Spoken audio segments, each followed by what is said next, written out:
Plan on researching for appreciate that. Is this Mr. Stanley Davis? Yeah, ma'am. The name you just mentioned is common law copyrighted property, and I'm the sole owner of that particular property. State your full name for the judge.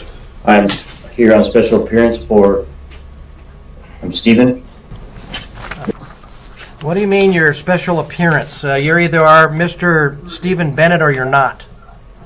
If you're going to give anything outside of yes or no, I am or not, I'm just going to hold you until you figure that out. Each upload brings us a double feature highlighting two defendants who have a few striking similarities.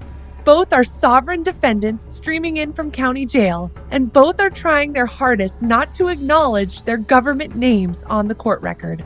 First up is Judge Kate Johnson, and she's set for a fiery encounter with a stubborn sovcit named Stanley Davis. Well, he claims that Stanley Davis is a copyrighted entity, which in his silly little mind bars the court from addressing him by that name. The only problem? This judge is not tolerating the foolishness today, so let's see if this encounter ends just as quickly as it started. Next, we move to Judge Payson's court, where another sovcit tries to pull the classic special appearance routine, insisting he's only here to represent Stephen Bennett. The catch? He is Stephen Bennett. Well, of course he is. And Judge Payson is running out of patience for these ridiculous name games. Y'all see, baby, no problem. David, what's my name? It's my personal property. No, I said your last name. I don't have any. You don't have a last name? No. So what you got? I have property, but I don't not get consent to use. Plan on researching for appreciate that. Is this Mr. Stanley Davis? Yeah, ma'am. The name you just mentioned is common law copyrighted property, and I'm the sole owner of that particular property. I have put notice of my ownership of that property. Hey, that's quite all right. That's fine. He can say that if he wants to. It's a female for his use. Sent more than a copyright notice. I have on record with it. The Superior Court Clerk Office of Claims. All right. So on conspiracy to commit a crime, Mr. Davis, or your other name, your bond is hereby denied, and your preliminary hearing is scheduled for August 28th at 8:30 a.m. Let me see, what is it? Yeah, your bond is hereby denied. But I am going to go ahead and report an attorney to you. Good luck to you, sir. Go ahead and stand right there. State your full name for the judge. I'm here on special appearance for. I'm Stephen. What was your name again? I'm here on special appearance. I'm Stephen. Full name. Say your whole name, Bennett. I don't want you to control. Stephen Bennett. What do you mean your special appearance? You're either are Mr. Stephen Bennett or you're not.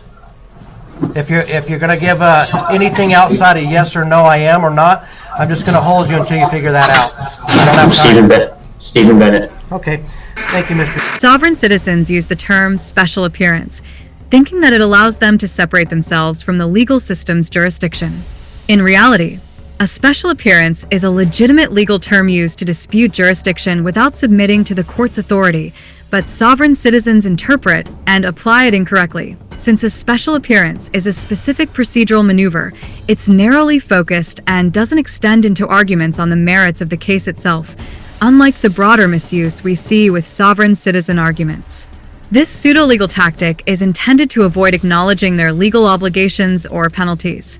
However, judges quickly see through this ploy, as it has no basis in actual law, and courts almost always reject the strategy outright. Thank you, Mr. Bennett. Do you live on Clear Creek Drive? I do not live on Clear Creek Drive, no. Okay. What is your address? I currently do not have an address. Okay. You're homeless? But the last known address is is on my ID, which is my father's place. Will you receive mail there, sir? Yes. Okay, and Ma- can I get that address one more time?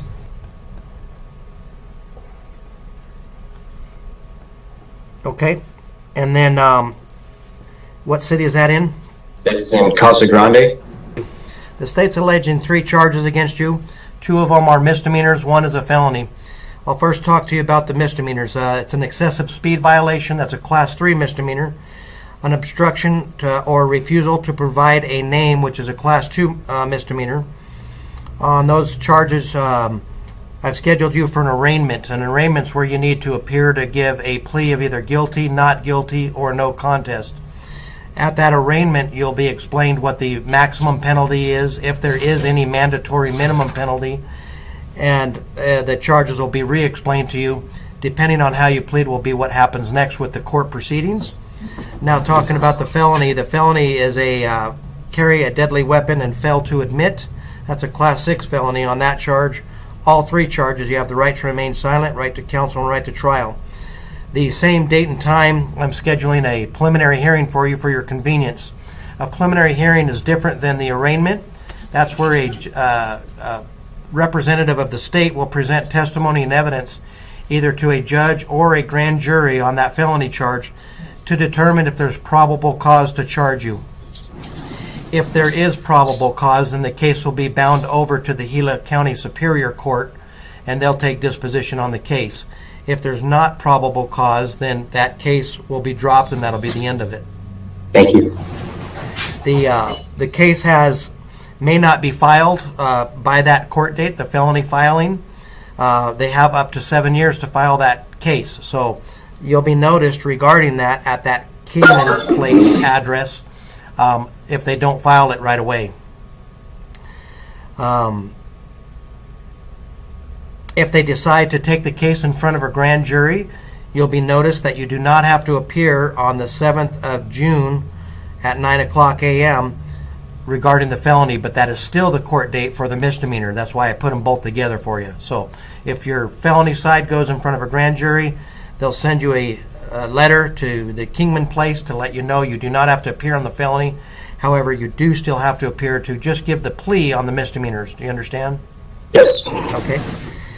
When you're released from custody, I have some conditions you must abide by. Number 1 is obey all orders of the court. Do not commit any crimes. Notify the court immediately if your address changes. Do not leave the state of Arizona without permission of the court. Do not possess any firearms. It's a temporary order during these proceedings since it's a felony allegation. If you're convicted, you could become a prohibited possessor. Can you abide by those conditions I stated? May I ask why it is that I am being charged with a felony when it's my right to carry a firearm? Yeah, you sure can. So all I have is a very brief synopsis of what occurred.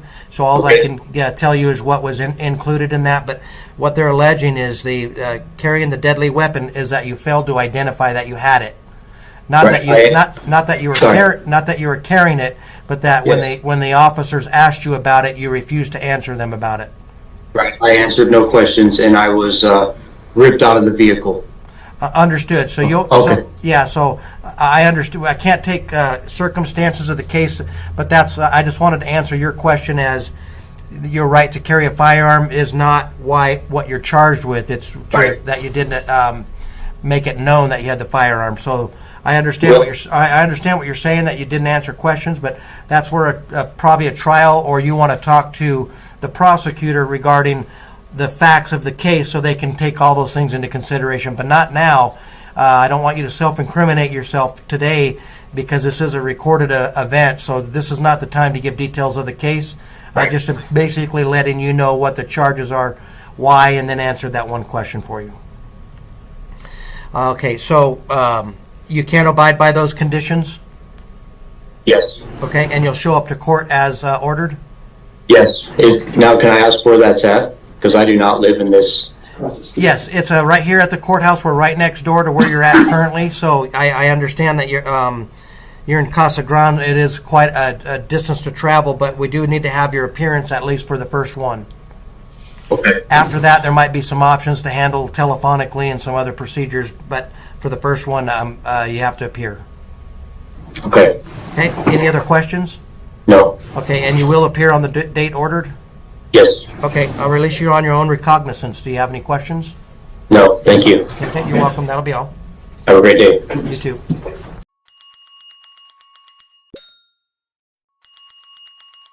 All comments, viewpoints, interpretations, and insights expressed in this video are for education and entertainment purposes. All individuals featured in the video are to be presumed innocent until proven guilty in a court of law. Please do not attempt to contact, locate, or engage with any individuals featured in the video.